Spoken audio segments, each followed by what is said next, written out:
58, Salmar, California. A juvenile detention facility, a place already full of fear, confusion, and desperation. But something else was happening inside those walls. Something the staff couldn't explain. Something the kids couldn't shake.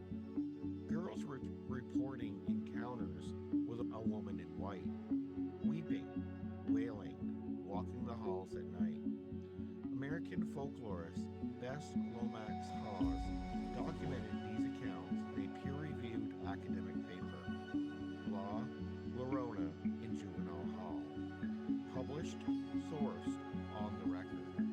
This wasn't a campfire story. This was a documented testimony. And it wasn't the first time she had been seen, not by centuries. Before she was a ghost story, whispered to children at bedtime, before the movies, before the folklore festivals, before the internet turned her into a Halloween costume, she was something else entirely. She was a warning. In the decades following the Spanish Conquest of Mexico, a Franciscan friar named Bernardino de spent years compiling one of the most important ethnographic documents in human history. He interviewed Nahua elders. He recorded their language, their culture, their beliefs. The result was the Florentine Codex, a 12-volume encyclopedia work completed around 1576. Inside that codex, among the records of Aztec life and religion, are 10 omens, 10 signs that the Nahua people believed foretold the fall of their civilization to the Spanish. The sixth omen described a woman, a goddess. She appeared at night, dressed in white, wandering through the streets. She weeps, she wails. Some accounts say she cries for her children. Others say she cries, "My children, where will I take you?" She was seen before the conquest came. She was a harbinger. This was not invented around a fire. This was recorded in the 16th century document by a Catholic friar who had no reason to embellish indigenous mythology. He was cataloging what the Nahua people themselves believed. This is where La Llorona begins, not in legend, in history. Now here is where it gets complicated, and where historians have been arguing for decades. Some researchers believe the legend didn't just predate the conquest, they believe it absorbed it. There is a real woman at the center of this theory. Her name was Malantism, known to history as La Maltiche. She was born in the Nahua noble family, sold into slavery as a child, eventually given to Hernan Cortez as part of a group of enslaved women offered to the Spanish as a diplomatic gesture. She spoke multiple indigenous languages. She learned Spanish. She became Cortez's primary interpreter, and later his concubine. She bore him a son. She is one of the most debated and controversial figures in Mexican history, celebrated by some as a survivor, condemned by others as a traitor. The word Malinchenismo in Mexican culture still carries the weight of that condemnation. It means betraying your own people for foreign influence. Some historians argue that as the colonial period progressed, the grief and trauma of conquest, the loss of children, of culture, of identity, needed somewhere to live, and it found its home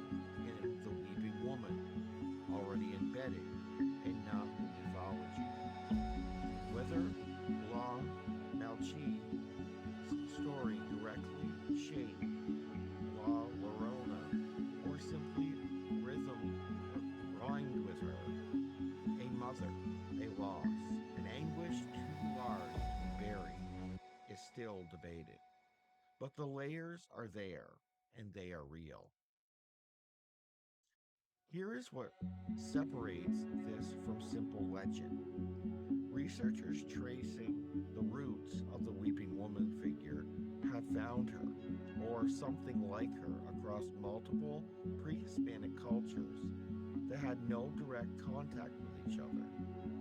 Among the Purépecha people of western Mexico, a civilization that famously resisted Aztec conquest, there are records of a similar figure, a woman connected to grief, death, and the underworld. Among the Zapotecs of Oaxaca, among the Lacandon Maya of Chiapas, among the Nahua themselves, the figure appears in multiple forms, connected to Chayahito, the spirits of women who died in childbirth, believed to wander at night. When the same archetype appears independently across multiple distinct civilizations, all describing a woman weeping, connecting to death and lost children, that is not coincidence. That is something being observed, something being recorded. What that something is, that is the question. Let's come back to the documented accounts.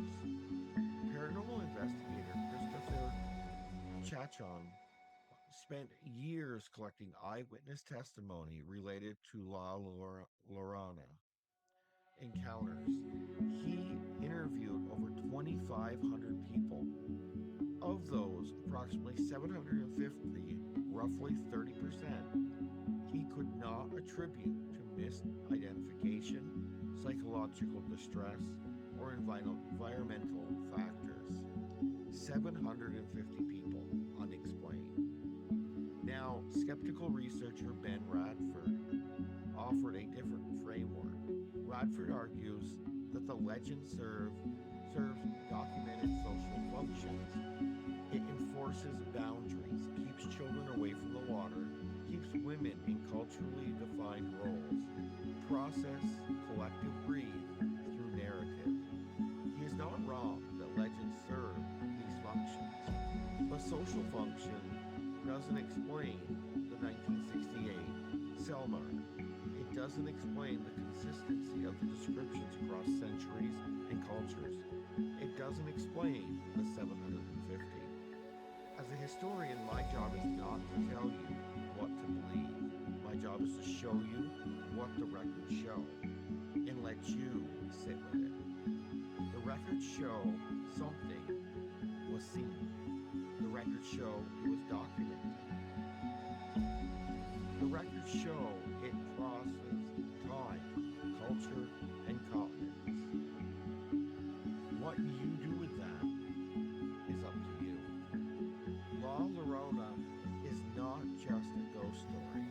She is a historical artifact, preserved in a 16th century codex, embedded in the trauma of conquest, echoed across civilizations that should have had no reason to share her.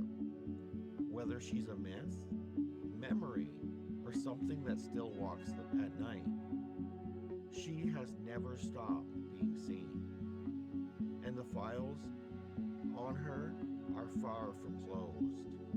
I'm Jeremy, and this is the Darkness Files. Stay in the light, but never stop asking what's hiding in the darkness.